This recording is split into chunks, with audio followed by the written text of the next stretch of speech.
मेरे दर्शक गण, श्रोतागण, आज मैं आपको भारतीय न्याय संहिता बीएनएस की धारा 157 के संबंध में बताऊंगा। आप लोग ध्यानपूर्वक सुने और इससे लाभ उठाएं। भारतीय न्याय संहिता की धारा 157 लोक सेवकों द्वारा राज्य कैदी या युद्ध कैदी को लापरवाही से भागने देने से संबंधित अपराध को परिभाषित करती है। यह धारा पुरानी आईपीसी की धारा 226 के समकक्ष 6 जुलाई 2024 से लागू हुई नई संहिता का हिस्सा है। धारा 157 जो कोई लोक सेवक होते हुए किसी राज्य कैदी या युद्ध कैदी की अभिरक्षा में रहते हुए, जिसके अभिरक्षा में युद्ध कैदी या राज्य कैदी है, लापरवाही से ऐसे कैदी को कारावास से के किसी भी स्थान से भागने के लिए मजबूर करता है, या जहां ऐसा कैदी कैद है तो उसे 3 वर्ष तक के कारावास से दंडित किया जाएगा और जुर्माना भी किया जाएगा। अपराध के तत्व: अपराधी लोक सेवक होना चाहिए, जैसे जेल स्टाफ या पुलिसकर्मी। नंबर 2, कैदी राज्य कैदी, राजद्रोह या गंभीर अपराधी या युद्ध कैदी होना चाहिए। लापरवाही से भागने देना, न कि जानबूझकर, उदाहरण स्वरूप ताले न जांचना या निगरानी में चूक। सजा का प्रावधान: सजा में अधिकतम 3 वर्ष तक का कारावास, साधारण कारावास या जुर्माना शामिल है। यह संज्ञेय और गैर जमानती अपराध माना जाता है जो अदालत द्वारा तय होता है। महत्वपूर्ण लोड: यह धारा लोक सेवकों की जिम्मेदारी सुनिश्चित करती है। यह जानबूझकर भागने में सहायता की हो तो धारा 158 लागू नहीं होती।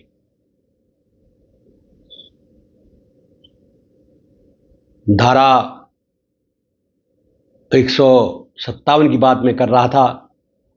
धारा 157 का कानूनी पाठ मुख्य तत्व इस प्रकार हैं। धारा 157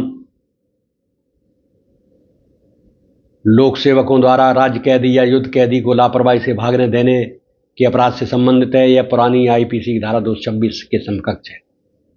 जो कोई लोक सेवक होते हुए और किसी राज्य कैदी या युद्ध कैदी की अभिरक्षा में रहते हुए लापरवाही से ऐसे कैदी को कारावास से किसी भी स्थान से भागने पर मजबूर करता है, जहां ऐसे कैदी कैद हैं, तो उसे 3 वर्ष तक के साधारण कारावास से दंडित किया जाएगा और जुर्माना नहीं लगाएगा। मुख्यतः अपराधी लोक सेवक होना चाहिए, जैसे जेल अधीक्षक, अधिकारी या पुलिसकर्मी। नंबर 2, कैदी राज्य कैदी, राजद्रोह या गंभीर अपराधी या युद्ध कैदी होना चाहिए। नंबर 3, लापरवाही से भागने देना, जैसे निगरानी में चूक या ताले लगाना जानबूझकर। सजा और प्रकृति: अधिकतम 3 वर्ष का साधारण कारावास और जुर्माना या संज्ञेय और गैर जमानती अपराध होता है। ये भी जो अपराध है वो राज्य के विरुद्ध अपराधों में आता है। अब मैं आपको धारा 157 के जो आवश्यक तत्व हैं उसके संबंध में भी बताता हूँ। भारतीय न्याय संहिता की धारा 157 के लागू होने के लिए आवश्यक तत्वों के स्पष्ट उदाहरण निम्न है। ये तत्व लोक सेवक द्वारा राज्य कैदी या युद्ध कैदी को लापरवाही से भागने देने पर आधारित है। आवश्यक तत्व: लोक सेवक होना, लोक सेवक जैसे जेल वार्डन या पुलिस अधिकारी होना चाहिए।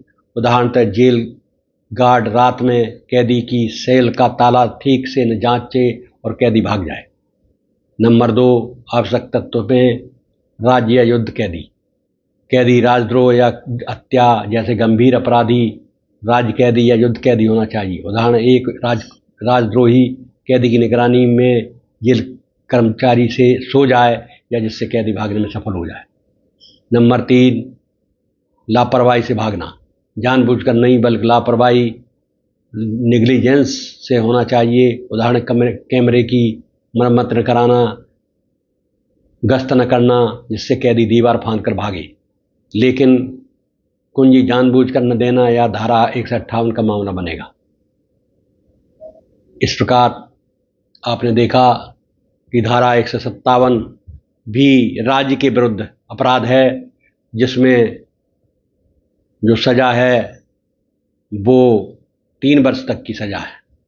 इसमें लापरवाही होती है कि जो राज्य कैदी हैं उनके जो कमरा होता है, जो उनका सेल होता है, उसमें ताला न लगाना और ताला खुला छोड़कर उसे भागने देना, ये लापरवाही इस धारा के अंतर्गत आती है। अब मैं इस वीडियो में आपसे विदा लेता हूं। अगले वीडियो में मैं आपसे पुनः मुलाकात करूंगा। तब तक धन्यवाद।